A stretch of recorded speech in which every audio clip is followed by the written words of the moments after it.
Out here at Phelps Cement Products in Phelps, New York, hanging out with a guy who just won the Land of Legends Raceway DIRTcar Modified Championship for the second year in a row. 3 wins each of the year, and Justin Haers, the champion, finished third on the last points night and won by a comfortable margin. 8th place last week. He'll be at Wheatsport this weekend. First of all, Justin, how we doing? Doing good. Actually, we had it the other way around. We were 8th the last points night. Third the last one. Gotcha. Third last week. I like it when I get corrected. So what's going on first? Let's start here. It's a rainy day today, and the seasons are changing. What does that mean for the business? Because you guys are heating, cooling, a lot of different things as well as concrete. Yeah, this type point of the year, we get actually fairly busy just because people are trying to button things up before the weather gets too bad on the construction side.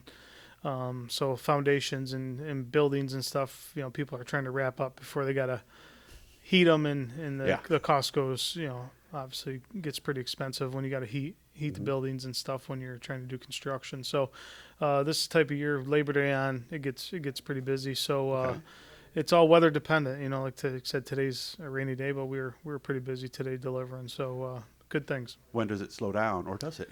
Obviously, it's weather dependent. We've had in the last few years been fairly busy. The winters haven't been horrible. Really?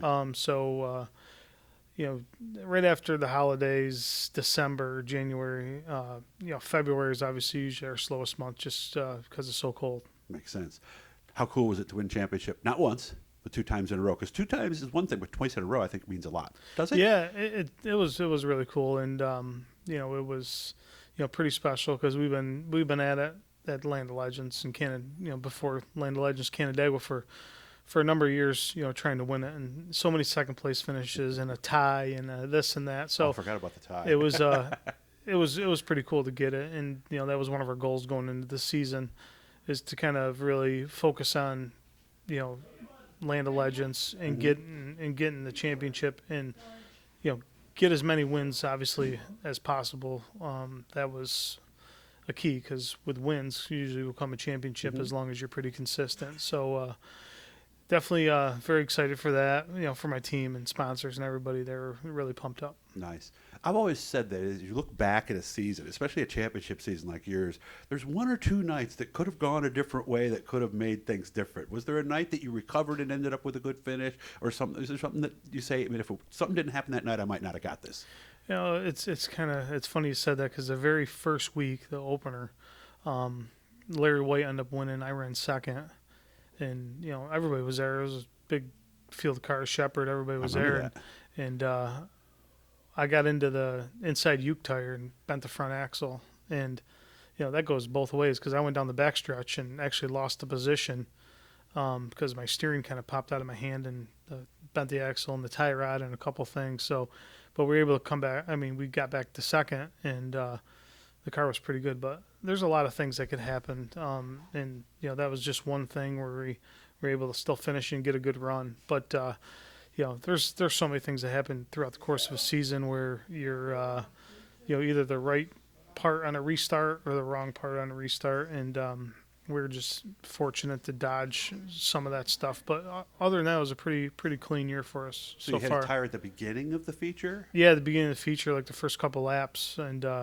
just clipped the inside uke tire, and obviously when there's traction down at the bottom, you try to get as low as you can. So we clipped it, bent the front axle and the tie rod and all that, but we were able to still finish the race and get a good run out of it. Was the car different after that? Oh, certainly. How so? You let off, it just pulls to the left really, really? bad. So violently pulls. Huh? Yeah, so you're constantly going down the straightaway, turning to the right to keep the car straight. But it worked out all right. Yeah, because when you're on the gas, the left front, in theory, shouldn't be having as much of an impact, because all the weight should be on the right rear. So anytime you got off it, whoa, it went. Huh? Yeah, with the axle bent and all that stuff bent, so it kind of it turned left real good.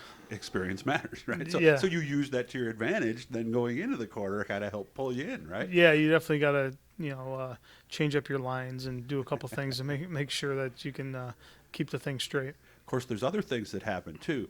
Peter Britton, who was right there for the longest time, had a couple of bad weeks. I think it was 2 bad weeks in a row, right? Where just bad luck happened. Right? Yeah. Unfortunate for Peter. We park right next to each other, so we always talk. And he had a couple of bad weeks, and that kind of opened up the gap. we were kind of inching away a few points at a time. But when he had a couple bad weeks, he was fortunate enough to get back out there to finish the race, so we didn't knock him out of the race. But when it happens, the one week his car popped out of gear, and he still, I think he finished right behind me. But the one week he got a flat, he was able to get it changed, and that all matters in a championship run too. Is being able to not have a DNF, but just get a finish out of it. Okay. So as we sit here now, we got a big weekend coming up at Weedsport. We traditionally do well at Weedsport, don't we? Oh, we used to. It seems like we haven't lately. We haven't figured the place out really since last year we had a really good run there in the opener, and then we haven't been that great since. I see. So we're going to throw some stuff at this week, see if we can get better. Of course, we got another race coming up at Canandaigua honoring your dad. Is it right? Were you more emotional with the championship last year? Because this year, you were excited, but the emotions didn't seem quite as high as they did the first year. Is that fair to say? Yeah, I mean, yes, and it's not that one was more important than the other one. Sure. But the way last year's was, we were behind. So that's right. Like I was, I think 11 or 12 behind going into the night, and was able to we won our heat race, and I think Rudolph didn't get any points in the heat, so closed the gap up to 6 for the feature, and we were able to, I think we ran third that night. I think Eric ran 5th or 6th, and we ended up winning by a couple points. So that was a little bit different because it was just a different situation. So, this year we just basically needed to finish inside the top 10, and even if Peter won, inside the top 10, we were still good. So we were obviously, we wanted to go out and win that last race, but on the same token, we had to kind of, be patient, be careful, and make sure we finished.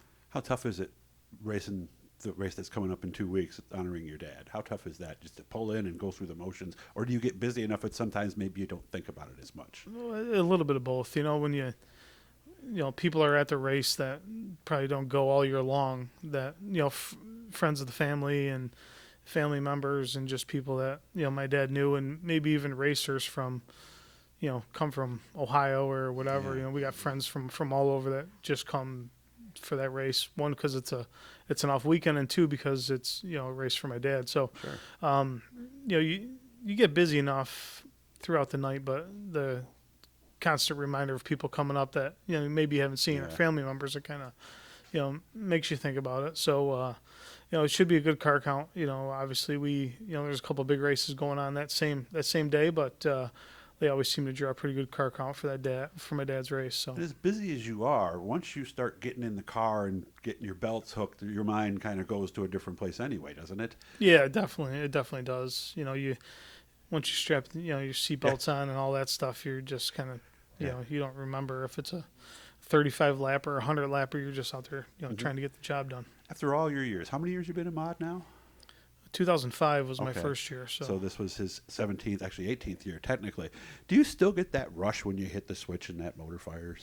Oh yeah, I mean that's that's one of the reasons why we do it. It's still there. I've always been a competitive person, and from playing sports to now racing, you still get that that competitive drive. So it's definitely something that's, I'm just thankful I'm still able to do it. Got less than a minute to go. Wanted to wish all the best to Jimmy. Jimmy is their cook, or chef, actually, we'll call him, right? Because we missed him the last couple of weeks. We had to get some other food from other places, didn't we? yeah, Jimmy was out with some back surgery, so he was at the shop yesterday, stopped in. So nice. He should be hopefully going back for my dad's race. At least he'll be there in person. I don't know if he'll be doing too much cooking, but he'll be there in person. So all right, so look for them this weekend, like you said, with our Beat Sport both days. And then, of course, the Haers Memorial is after that. And then, of course, Fulton and Super Dirt Week and all that fun stuff. Appreciate you making time for me, man. And I wish you all the best. And congratulations once again on another championship. All right, thanks, Doug. Justin Haers, your 2022 DIRTcar Modified Champion at Land of Legends Raceway.